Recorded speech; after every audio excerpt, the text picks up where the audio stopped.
Malaysia calling visa হাতে পাওয়া পর্যন্ত সম্পূর্ণ গাইড। কোথায় আবেদন, যোগ্যতা ও চালু কবে।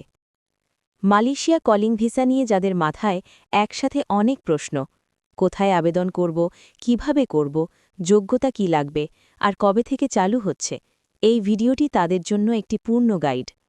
এই ভিডিওতে কোনো গুজব বা অনুমান নয়, শুধুমাত্র প্রক্রিয়াভিত্তিক তথ্য তুলে ধরা হচ্ছে।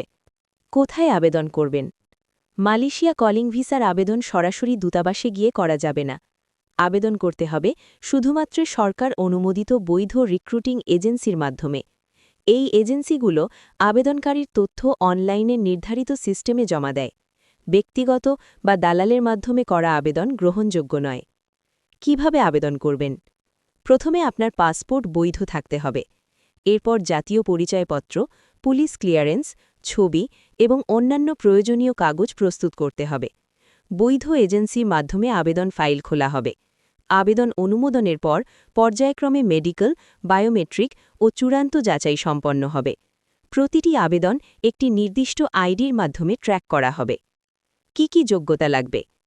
এই নিয়মে যেতে পারবে তারা, যাদের বয়স নির্ধারিত সীমার মধ্যে, যারা শারীরিকভাবে কর্মক্ষম, যাদের গুরুতর কোনো সংক্রামক রোগ নেই, যাদের কাগজপত্র শতভাগ সঠিক।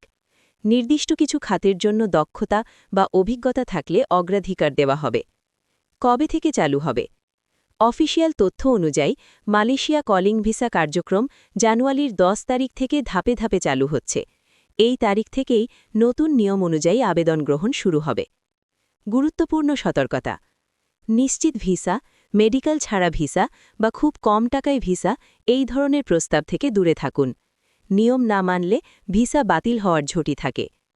মালয়েশিয়া কলিং ভিসা যেতে চাইলে সঠিক জায়গায় আবেদন করতে হবে, সঠিক নিয়মে কাগজপত্র জমা দিতে হবে এবং ধৈর্য ধরে প্রক্রিয়া সম্পন্ন করতে হবে।